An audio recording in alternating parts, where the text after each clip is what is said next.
Hello YouTube. We are going to be doing a digital field trip with my class, the Warde Woodshop at City Bench Company. We're going to be touring a furniture company that reclaims wood and turns it into usable furniture all around the state and the nation. So with that said, let's get to it.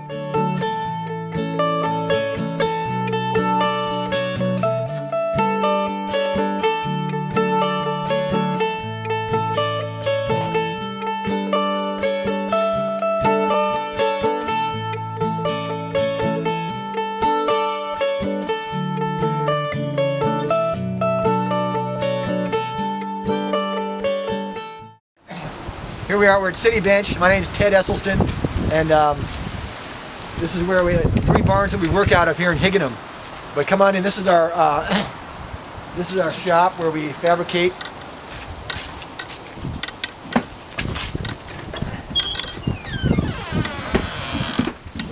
We're live here, guys. This is Ace, the dog, the great one, the shop dog right now. Mike Donovan and Ben Kamola. These guys are doing some glue-ups for a project we're doing in Farmington, Connecticut. They're gluing up a lot of 1.5 inch thick beech right now for some bench seats. This was a beautiful old mature beech that grew, and they're using all of it.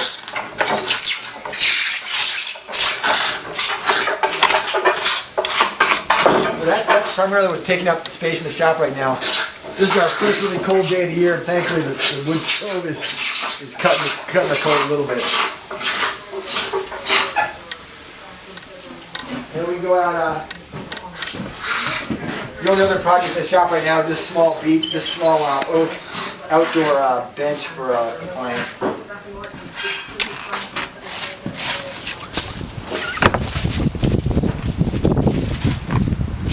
This is an interesting tool. We call this our flattening jig, but it's really just a manual CNC. You've probably seen versions of this kind of thing. But Ben welded this up, gosh, it's almost 6 years ago now. But this allows us to raise and lower, this router with a spoiler bit, and then we can flatten the big slabs. So this is an invaluable tool in our arsenal. We use it every day. This is our kiln, which isn't running right now. It's we just turned it off because we've got a load in here of oak for a job, and this is going to come out probably in the next couple days. And we're turning this into some tables, and I believe it's actually a really interesting coffee table as well, and some bar tops. Then in here is our finishing room. We've got several countertops right now that are in finish. These are all silver maple from nearby for going into a home. This is a maple bench and an ash bar top for a client.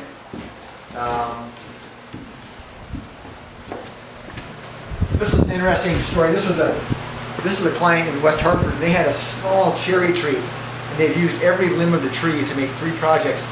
We did 2 wall pieces for them, an end table, and then this round breakfast table, which is going to be mounted on a steel pedestal base. So anyway, that's a great example. This is a typical client for us, where they literally use every bit of the tree, and whether they're making a legacy piece, something for the kids, or something for the house, it's a nice example of what we do. Now, what kind of finish is going on the table over there? This is our simplest finish, but probably our most common. And we just do a base coat with a tung oil varnish, which we make ourselves. The tung oil varnish is equal parts tung oil, boiled linseed oil, and urethane. And then we top coat with simple white bond poly, upwards of 6 coats. And that gives it, you get the depth with the oil, and you get tremendous durability with the urethane. The color is beautiful. Yeah, this is, and as I tell them with the cherry, it'll only get better with time as it darkens. And and you can see here, tremendous amount of decay in this tree. This was the last bits of wood they had available. There's all these little, where are they? All these little inlays and Dutchmen that you can see that are everywhere in this, because we're down to the last bits of wood. Now, how did you fill that? What did you fill it with? This is all filled with, and I can turn it upside down. This is all filled with a our West System epoxy and walnut dust. You can see here what we were up against. It was quite a battle with all the infill with epoxy because a lot of this was very punky wood. And but anyway, it's held up nicely and the top is clean. So that should work out. Awesome. We're off to now. There's some brackets. Just this is a little beam for some folks who are doing a beam above a door. These are brackets for one of the countertops. And this was welded by a friend who has a welding shop in Southington, and we worked together at the Children's Museum. But he did this by hand actually.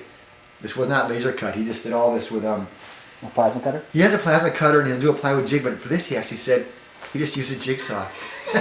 Wow. 2 blades, but he did it with a jigsaw and then he cleaned it up. That's awesome. So. Yeah, it's on South End Road, I think. That's cool. And what's this place over here? This is the front barn where we store a lot of them. This is a really big slab for client. You can see these are massive, like 48-inch by 14-foot long slabs of oak. We have some templates in here from those countertops. We do our welding. These are a few bases for some outdoor benches we're doing along the Mianus River in Stanford. Yeah. So this is a cradle essentially that'll cradle these half logs, and then we bolt it in with some bases. We've done I think 8 to 10 benches along the river. It's a beautiful park along the river that the Friends of Mianus keeps up the trails. So anyway, that's these are some other bases, but bye Rose. This is a prototype for Adirondack style bench we're doing for another family. This is just a plywood mock-up to give them a sense of the angles and the feel and stuff. Yeah. So that's really all that goes on up here. We do some of our own welding, which is really helpful. Ben is a terrific welder, and that's really it. That's it for the bar. Hey, welcome. So this is where we have our showroom, and this is known as the Scoville Forge. This is an old manufacturing center here in Higganum, where they made hose for they made plantation equipment in Higganum along the rivers, and this is where they made hose, the Scovilles. But this was the old office and storage space for the Scoville Forge, and we've used it now as our showroom. So it's really been a wonderful area for us to stage pieces. These are 2 long tables that are going out soon. One to Swarthmore College and one to a family here in Connecticut. But so as you can see, it's a really mixed bag. Right now it's very full. There's a big walnut bed. And this bed was kind of tricky because it's got to break down into, be almost be flat stock. So everything breaks down, and we obviously have not finished it yet, but it's going to really pop when it gets this finish. Yeah. And we're in the midst of pouring some river tables, which we don't do that often. But we're working with a client who really wanted a river table, so we're doing some blue with some silver in it, and we're about to do our second pour soon. I believe it's ready. Yeah. Now it's kind of a mess. It's honestly a mess to do it, but it's and we've resisted a lot of the river tables just because introducing plastics into, we know how steel and wood age in patina. I don't know how in a generation or 2 the resins are going to do, but they are beautiful. The colors are beautiful. What's funny is that the student I had. Here it is. Controlling this is difficult because it's so fine that it really dilutes through the whole project. I mean, you can come in and swirl it and create patterns, but we don't do enough of these to. Anyway, it's always fun to experiment. Mm-hmm. So these are. I think these just have to be steel wool. We just waxed. I think Zeb just waxed them yesterday, so they just have to get steel wool. And these are all ready to go. Yeah. What kind of wax do you use? Oh, Carnauba wax. It's I believe it's made by Watco. They're satin finish. These I can see the wax. We got to come back and steel wool that down. Yeah. Wow. It's just a big example of a big waterfall. Miterfold.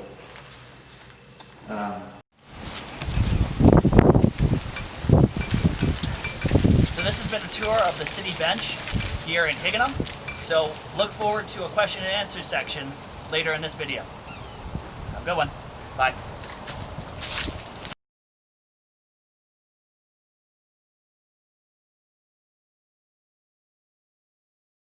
When it gets really cold, it usually takes until after lunch for it to get where you can take your jacket off in here, even with the fire cranking. But after that, by 4 o'clock, you start sweating, for sure. Yeah. No, we have the wood stove does wonders, and we also have an overhead propane heater. But the barn is, although it's insulated, it's very drafty, and we honestly this time with COVID, we kind of like that. It's nice to keep the air circulating. Mm-hmm. All right, Josh. But your fears are warranted. Shops can be cold. Josh, Zeb, you might want to pre-drill. Yeah. you got your question? Zeb? I don't really have any questions. I didn't get to finish the video, so. Well, you were asking where Higganum was. That was pretty much your question. Oh yeah. Higganum is in the town of Haddam. It's right. It's called a river town. It's right along the Connecticut River, and it was vying to be the seat of Middlesex County, but Middletown won out in the end. And you might know Middletown. It's where Wesleyan University is. Yeah, I know Middletown. You do? What have you done there? No, I just heard of it. Yeah. So what Go ahead. what are you guys working on in the shop right now? Right now I'm working on a Christmas ornament. It's in the shape of a Christmas tree. What's the material you're doing it out of? Maple, cherry, and wend. When? Really? Well, never heard of that one. It's like a dark exotic wood Oh. from what was it? I think it's South America, right? That's interesting. Yeah.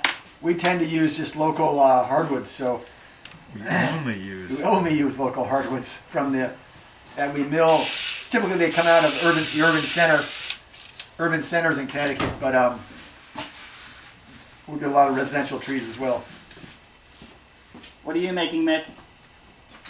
I'm making a coffee table with a glide top. So the top slides, and then it's kind of like a storage space underneath. Nice. It's made out of mahogany. What are you using for mechanism for the slide? Just drawer slides, soft close, hopefully. Bloom tandem motion control drawer slides. We made one last year, and it basically you push it and you can expose the inside of the table and then slide it back. The kids just didn't want to make a drawer, so like, what can I do to make it so it can be that much cooler? That is that much cooler, yeah. Let's see, Josh, what are you making? I was supposed to make a fish tank stand for like a 160-gallon aquarium, or maybe bigger. I'm not sure. But You now gotta I'm be just pretty making confident in a the glue joints. Yeah, That's a lot of weight. yeah, it is. So what are you making instead? What are you making instead? I'm making a bowl. You brought your expectations way down there, man. Yeah. So you guys are doing Goldfish turning. bowl. Yeah, we do wood turning. That's great. Barry, tell them about your project. I'm just making like a baseball bat, not one that you can use because it's out of poplar, so just like one that you hang on the wall or something like that. Commemorative baseball bat. Yeah. What do you guys like? What's your favorite tool in the shop? What do you like using? I'm a big fan of the lathe. Yeah, turning is a lot of fun. I would agree. Yeah, it's pretty much immediate sex. Mr. Allen, that new tool, or the tool we just used with it was like the giant Etch-a-Sketch. What, the CNC machine? Is that what it is? Oh Yeah. no, you're talking about the mill. Yeah, the mill. Yeah. We have an actual like industrial mill with a drill bit and a router on it. So basically, it's it's a Chinese version. But basically, we have a Bridgeport chuck in it, and we can run helical bits in it and cuts like words and shapes. We use it for cutting the pickups for guitars. Oh, it equals an etch a sketch. Yeah. Well, it's true though. It's basically you got to go one way, you go the other way. What was it? John, did you ask your question yet? No. But my question is, I was wondering, like, what really inspired all of this, like, recycling, like, your wood and then making something out of it? What inspired it? Well, I imagine that for me, at least personally, I've always found there was a little more meaning in objects when you know where the material you used came from, or if you have a connection to it. So for me, it was just the pursuit of always how to introduce meaning and a little soulfulness into these objects we make. So that was that's what drives it for me. I don't know. What about you guys? Yeah, I'm trained as a sculptor and I'm a hoarder. I always keep things around in case I could use them in something else. So it just makes sense to come work here with these guys. Yeah, I just love working with my hands and problem solving. Love figuring out like we got an issue somehow, and then also kind of the way we function here is we get designs from clients or sketches and stuff like that, and once it comes into the shop is how we figure out in the shop how it's made. What kind of joints we're going to make, how the mechanisms are going to work, the scale of pieces once they're actually in front of us. All that kind of stuff is. I love the dimensionality of all those pieces. Yeah, like this wood right here, this is all from a big mature beech tree at a school in Farmington, Connecticut. The tree was actually growing into the building, and they so dearly loved this tree and really resisted taking it down to the point where they cut a bit of the facade of the building, the fascia board and everything around it to allow the tree to continue to grow. But finally it had to come down. So here we are grappling with how to use this really mature beech that has a lot of imperfections and character in it to make benches for the school. So that's just part of the challenge of using reclaimed or salvaged wood. I have some questions actually from some of the kids that couldn't be here today. One of the ones that actually stood out to me is like, what skills do you need to be successful? Here. Oh man, to be successful in a wood shop. Yeah. Well, first of all is safety. It's where are your hands, where are your feet. That makes a huge difference. And then spatial awareness too is getting an idea of how things go together. Like it's remarkable how often you use things like geometry every day. And I think one thing, basic drawing skills are really important. I think to be able to communicate visually with one another while you're figuring out joinery or ideas, whether you're drawing on a notepad or on a countertop or on a piece of block of wood. Yeah. If you can just do simple perspective drawings, it'll take you so far in terms of conveying what you're trying to express yourself. All the time. Yeah. And then another one that stuck out to me is, what do you need to get started in furniture construction? Like what is like the bare essentials, you think? Oh man. In regards to tools? Tools, yeah. I would say number one, imagination. And then two, once if you buy a tool, sometimes the jobs will direct what tools you need, and that's often a good way to buy a tool. If you know you've got a client that's going to need turnings, and you can somehow incorporate that into the, that's an easy way to sort of direct your. But there are some basics, and Ben can probably. If you're gonna go the traditional route, they sell small joiner planer combos. Yeah. That's a great way to process material that's under 6 inches. Unless you buy something that's been pre-processed. And even safer if you can join the material beforehand before you get into the table saw. Drills and a combination. I always tell people, hand tools you want is a combination square, an X-Acto knife, some kind of marking device, and then a small set of chisels. You get a set of 4 chisels, a quarter, a half, a 3/4, and a 1-inch chisel. and you can do 90% of your handwork with just those chisels. But then again, I mean, there's plenty of people that do all types of stuff. I mean, the what's his name? The anarchist carpenter. He does everything with draw knives and round tenons, and everything is just raw green pieces of wood that are kind of just assembled together. And that's I think once you've learned the basics, like you guys are under Mr. Allen's tutelage, you can really, once you've learned the rules, you can break the rules. But I think it's really important that you guys are learning the sound fundamentals right now, and then it's up to you. This guy. All right, and then I think the last question, and then we can end the call, and you guys can get back to work. Is what is your favorite project to make? Oh man. The last one we always say after each project, oh, that's the best. That's the one. So usually it's just the one you've done. What about you, Mike? What's the next? I mean, I've been here for a bunch of projects, but not a tremendous amount. But I really like the miter folds that we done, the big, large coffee table miter folds. Yeah. Those are really great. Stressful. Mike, you just took on a huge task. Mike just made potentially 3 big hope chests for a family out of oak. Wow.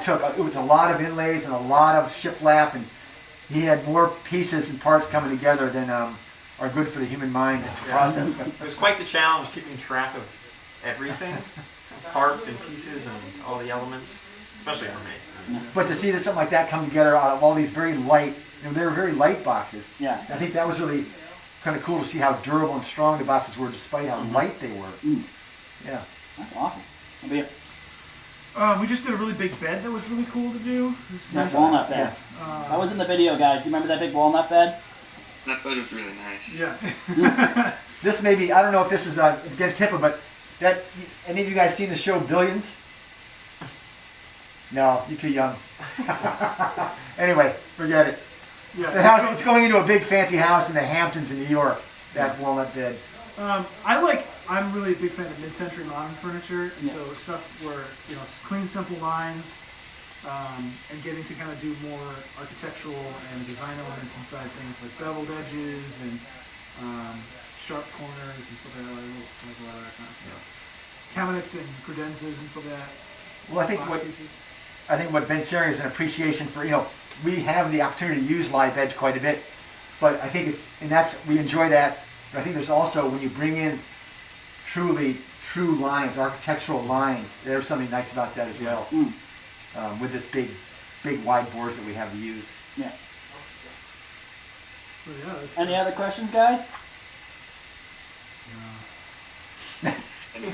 Good. And look up. How about you, Barry? You've been quiet again. Barry? Barry? What? Any questions? No.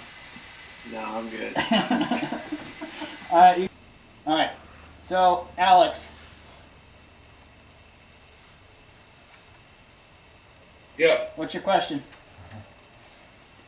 What complications come from running a small business on that scale? How do you get clients large enough to stay running?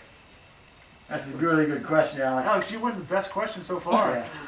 No, you're right. It's, as we say, it's I think one of the reasons that we've been able to find clients and maintain clients is because we've really established a small niche in that market by using urban wood, and by using this reclaimed urban wood, we actually mill it from the log form right to the finished product. So for that reason, we really offer people something wholly unique, and they can really experience it from watching us mill their log to designing with us the final piece. So that's really, I think, what gives us a leg up and allows us to maintain business. In terms of maintaining the quantity of business to keep, there are really 4.5 of us right now, then to keep everybody employed and busy, you're right, it's a treadmill you're on. And fortunately for us, we don't even have to advertise now. We've got enough of a client base, and word of mouth is strong enough that between architects and furniture brokers and designers and homeowners and universities, businesses, whatever, there's enough business. So it's really been, we're in a lucky spot. And you guys might be able to add to that. Yeah, I mean, I would say quality of work, doing a good job, being responsive to your clients, what they need, and guiding them. Oftentimes your clients need guidance. They think they want something, but they don't really know. So it's having that ability to kind of guide them gently. And then, doing it in a productive manner. It's making good work at a pace that you're not treating things as overly precious, but you're also not being reckless and wasteful.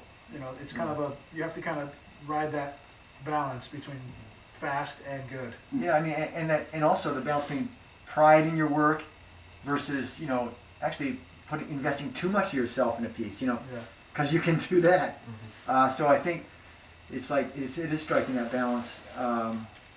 As we sometimes say, it's really easy to mill wood. We mill a lot of wood.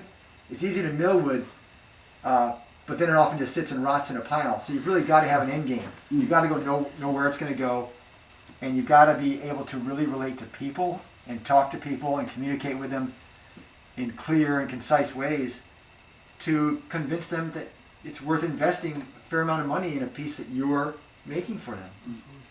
So it's a lot of trust in both ways. Chance, can you type in your question, please? That's a good question. That was a good question. He's a really good kid, too. He did, Mr. Allen. Yeah? Alright, thank you. Alright. Chance. What is the minimum amount of orders that you would need in a year to continue running? Well, I don't know quite how to answer that, because some years, if we have really expensive orders, say we get a job that's worth $150,000, that can sustain us for quite a while, as opposed to doing 30 tables and 10 coffee tables or what smaller stuff. So it kind of depends, but you have to probably start backwards from what your operating budget is. But usually we're probably doing 150 pieces a year, if not more. I mean, it's a lot. Good question, Chance. Chris, is your mic working? Can you type in your question? Business class here. What level is this class? This is my middle level. This is level 3. What was the other one? That was my highest level. That's funny. How many current orders do you have? Currently. Okay, so that's another really good question. I'll answer it, and these guys can say. Typically, I keep about 30 to 40 jobs in the hopper. So some clients that we're just beginning to design with, or they've just called us, versus people who are just finishing stuff in the shop. So there's anywhere from 30 to 40 in that hopper. Right here on our active job list, I'm already counting 1, 2, 3, 4, 5, 6, 7, 8, 9, 10, 11, 12. And those are active jobs that are actually being built right now. Yeah. So it's a lot of juggling of clients who you're talking to, clients that you're drawing for, clients that you're trying to pull in or following up on, and then clients that you're actually working on.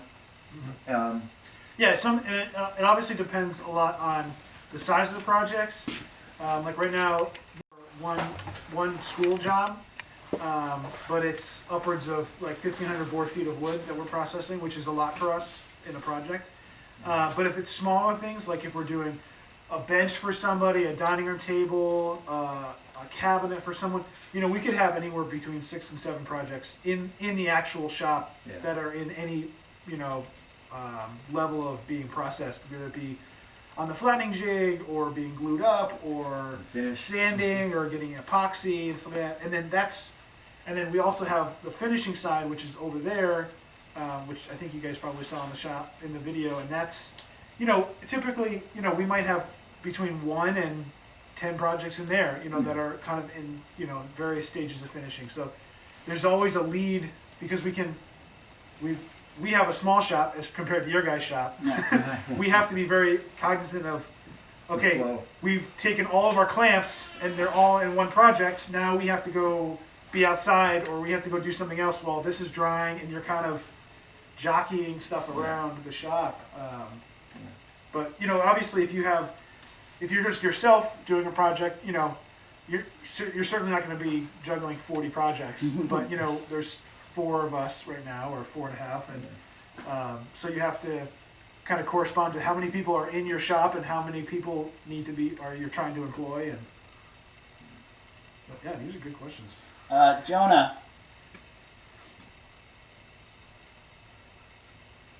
Oh, sorry, my mic was off.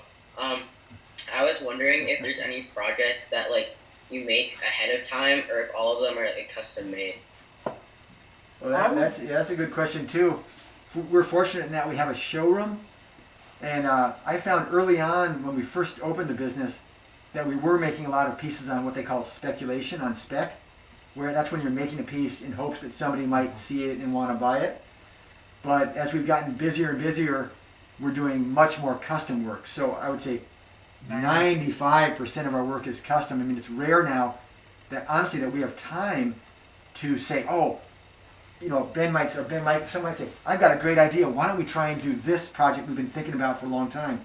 We frankly just don't have the time right now. So most of our work is custom work right now, but we would love, it's really important, I think, to carve out time to do spec pieces where you can take chances and try things that are new. Because otherwise you can kind of go stagnant and stop growing, you know, in terms of design and your thinking. And you were kind of saying about how you started delving into epoxy tables finally, like the river tables. You were very apprehensive. Yeah, you know, that's an example of something that's, you know, we've done a small amount of, and yeah, I mean, it's just a different element for us. But as far as I lost my train of thought, but yeah, I mean, you're custom versus, you know, spec. Yeah, I mean, you have to, with the clientele that we have, it's a very specific product they're looking for. So, you know, we might make a table that's, you know, say a wide, you know, 42-inch wide single slab oak top that's 8 feet long, you know, which is gorgeous. But someone might say, you know what, this is 6 inches too short for me. Yeah. You know, and you're like, you know, you're like right there.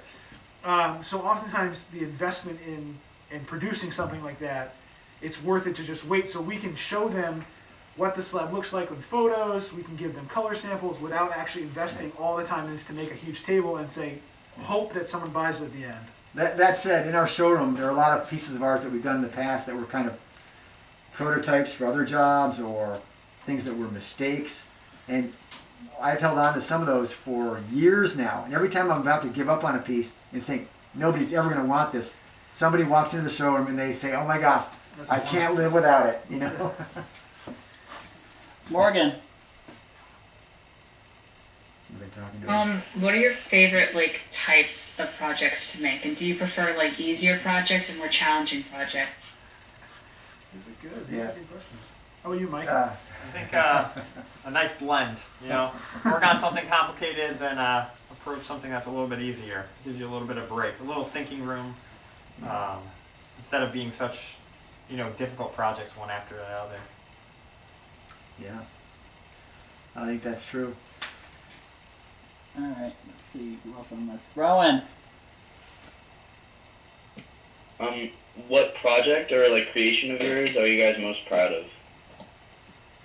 These are good questions. What am I most proud of? Well, honestly, I think the ones that I mean the most to me are the ones that really where clients are moved, and some clients are moved to tears, honestly, by some of the projects we've done.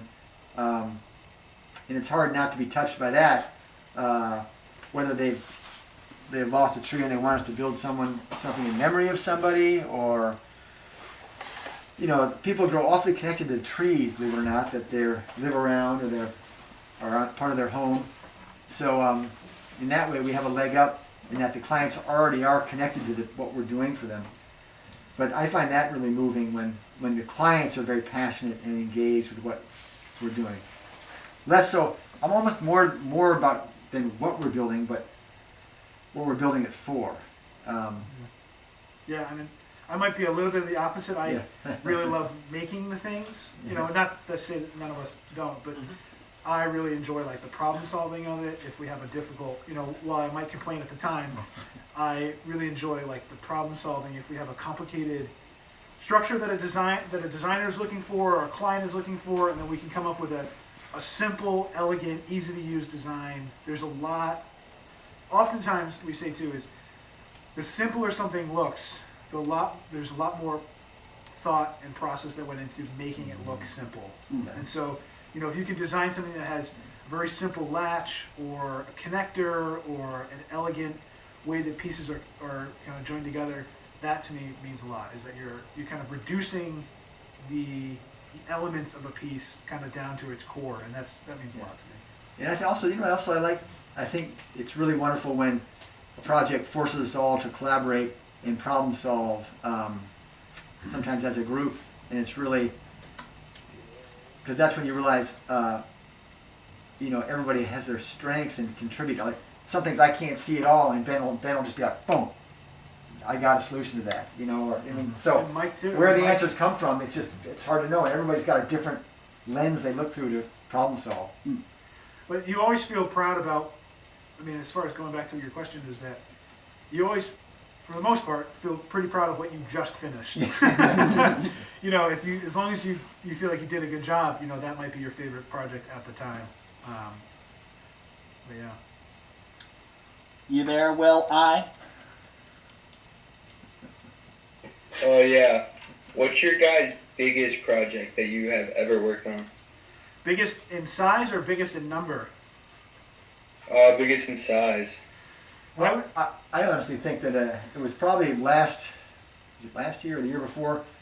There was a new high school being built in Greenwich. The Greenwich Country Day School was building a high school where the old Stanwich High School was. Might be both. And they took down 80 trees. 80 trees to make the new football field and clear space for the new high school. And we milled quite a few of those trees and built them all the new dining tables and ceiling and feature walls in the school and benches. And that was a really big project, for this tiny little shop.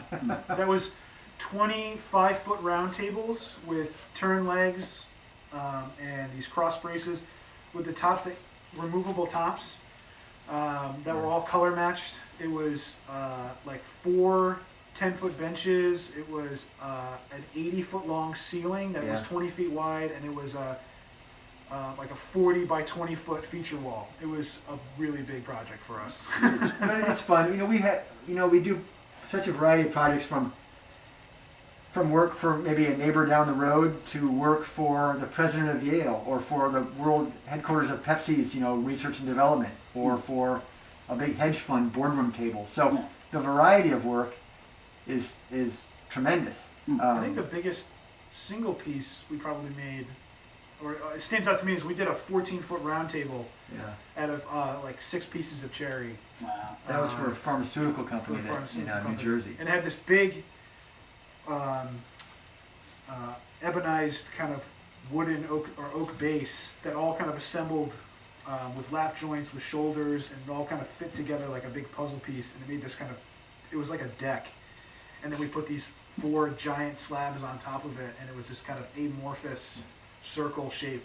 It was the icing on the cake in that job was not only did it was designed to build here, but then we had to take it apart and move it for them. And it was, unlike an IKEA table, it did just fine.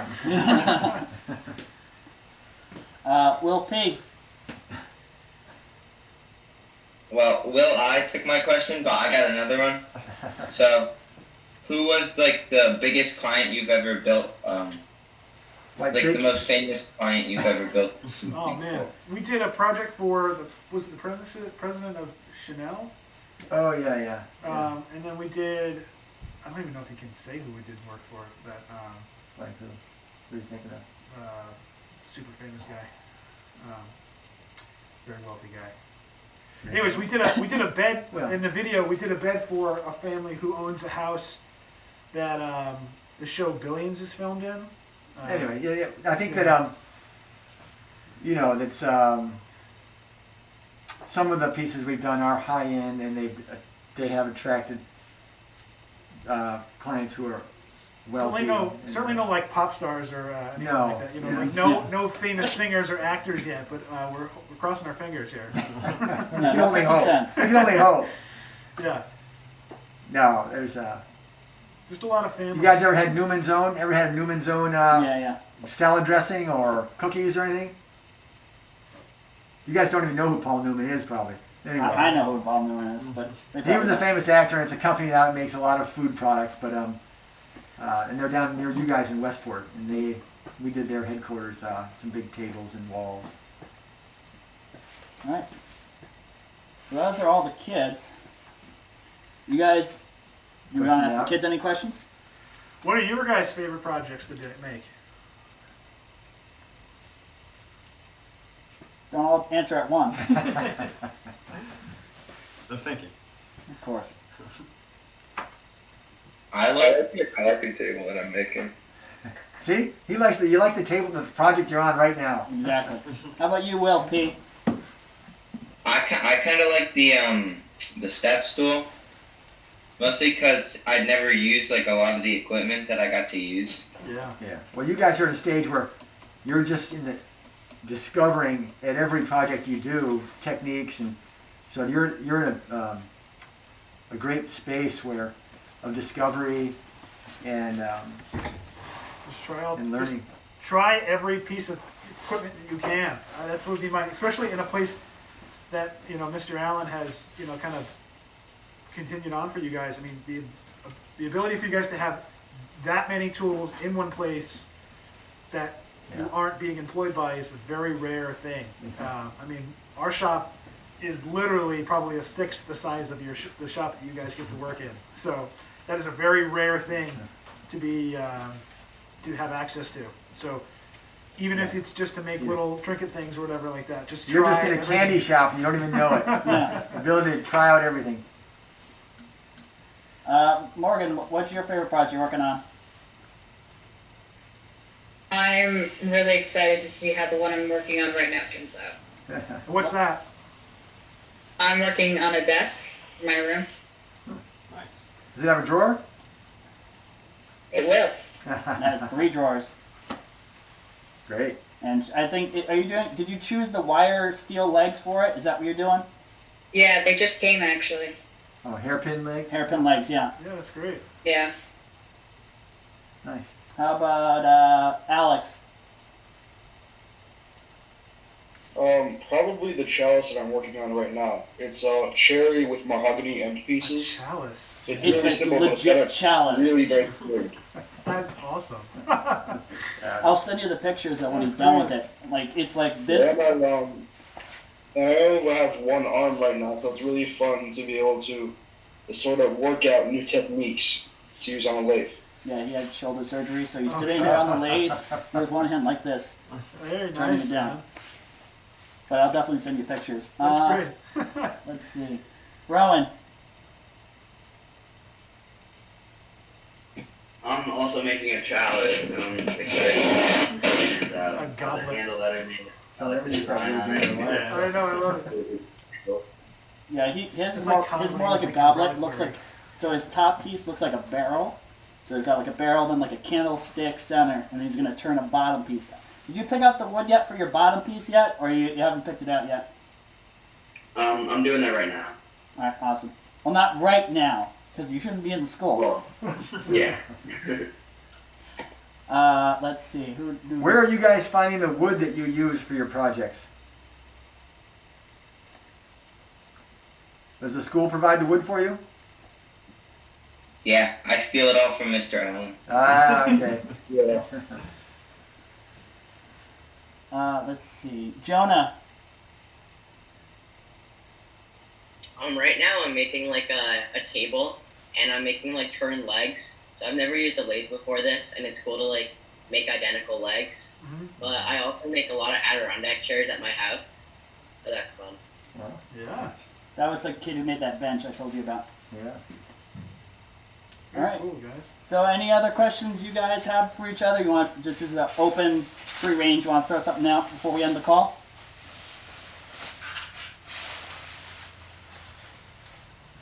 Well, we appreciate the good questions. Those are good. Yeah, thanks, guys. Those are nice. You're on your way. Any questions? No? I think they're sleeping again. They're probably in their pajamas, all of them. All All right, hey guys, I'll see you guys tomorrow at school. You guys have a good one, all right? All right, thank you. Thank you. Thank you. That was a good group. Oh, that's one of my best groups, and they're some of my best woodworkers too. Oh. So each year we've been slowly progressing. I was telling you, like there's different ages, but the quality of workers have been going up. So again, I find that How long have you been teaching there? 4 years. Yeah, you can find a kid who's already doing Adirondack chairs at home. Yeah. Keeps a leg up on it. Well, like again, like there are kids like when I first started out who were doing like grandfather clocks with me. There were kids doing like outside benches, like really high quality stuff. But the problem is that I'm running into a population now who either they have touch tools or they've never even seen, heard of, or touched a tool. Yeah. So basically, I got to take everyone in intro and say, you have zero experience, and I have to treat them all the same way. Because again, some of the kids are like, oh, I've used power tools, and they got the wrong way of doing it. Oh, yeah. So again, it's good because some of the kids who are that talented, once I get the skills like, hey, you're good, they just fly off and do their own That's thing. great. So I don't mean to take any more of your time, No, I agree. but I have had a blast today, I'll tell you that. Nice Sure. to see- nice to